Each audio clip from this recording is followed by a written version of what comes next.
So I'm just going to talk you through the ingredients before we make it. So here we've got the chicken stock dissolved in water, double cream, shallots that I've chopped finely. This would be a small one, so if you don't have large ones, then use 4 small ones. Plain flour, whiskey, red wine vinegar, cracked black pepper. So I've used my black pepper grinder for that. If you don't have a grinder, then use a mortar and pestle just to get it into that consistency. Salted butter, mushrooms that I've chopped finely, garlic. I'm going to use a microplaner to grate that. If you don't have one, then you just chop it finely. Pasta, and then for the crumb we have the olive oil, butter, parmesan, fresh chopped parsley, haggis crumbled up and chopped, and homemade breadcrumbs. If you don't want to make homemade, we do these in Aldi. So the first thing you're going to do is add your butter in, allow it to melt, and then we're going to add the shallots and your cracked black pepper.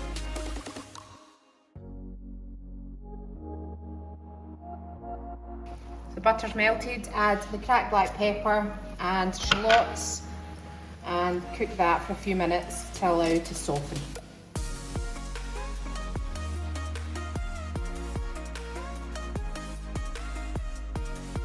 Once the shallots softened and you've fried off the cracked black pepper for a little while, add your whiskey and red wine vinegar, crank up the heat and reduce just a little bit.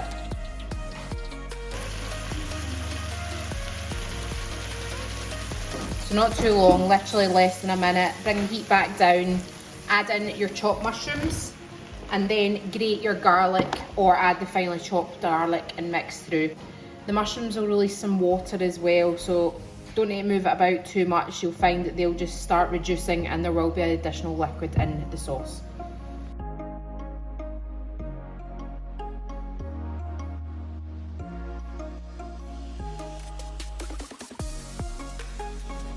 And you'll see what I mean here, there's actually water at the bottom. That's just been released from the mushrooms, so it ensures it doesn't stick. Once your mushrooms is softened, add your flour. This is just going to help to thicken the sauce slightly, and mix that through. Just combine that really well, like that. Then once your flour has been mixed through, add your stock dissolved in water and give that a stir.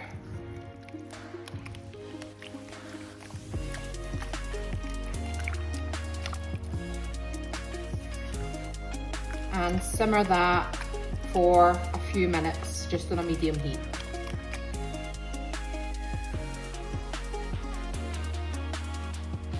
Once that's been simmering, add in your double cream.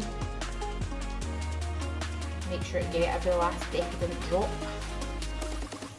Stir through. And then we're going to stir through your pasta that's been cooked in salted boiling water. And then what I want you to do is actually switch the heat off. In my experience, creamy pastas are always really, really runny if you were to serve that straight away. I mean, you can see that, right? If you leave it to cool, it'll bind together, thicken up, and much nicer to serve. So we can even reheat it at that point if need be, but just a bit runny right now. So we're just going to switch off the heat, and then we're going to go on to making the haggis crumb. To a frying pan, add oil and butter. I've not measured this out, so just a little bit of oil, a little bit of butter, and we're going to melt that. Once that's melted, I want you to add your 30 grams of breadcrumbs. Now I've made these myself. I've got a reel on my page for how to make breadcrumbs using like stale bread. Quite a good kitchen hack. If not, Aldi do breadcrumbs as well, so just buy them if you don't want to make them yourself. Once it's melted, we'll add the breadcrumbs, and I just want you to fry them off until they've got a little bit of colour. So a wee bit golden, you'll see that's adding a bit of moisture, and we're just going to fry these for a few minutes. Whilst I'm frying these, I put the haggis that I've broken up and chopped up into the microwave to cook, so just as per the packet instructions, and we'll add this along with the parsley and the parmesan once these are fried.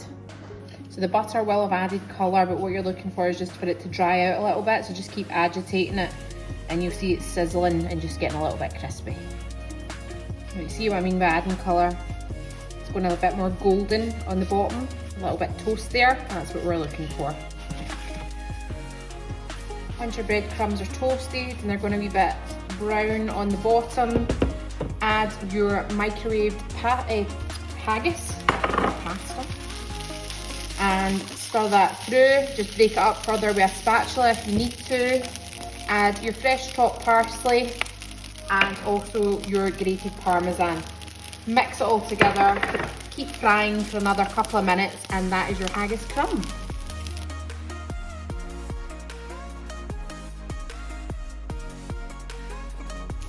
And there you have it.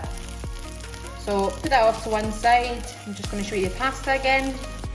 And there's pasta. So as you can see, already looking a lot better. And we're just ready to serve now. So add the pasta onto your plate, top with the haggis crumb and serve. And obviously enjoy.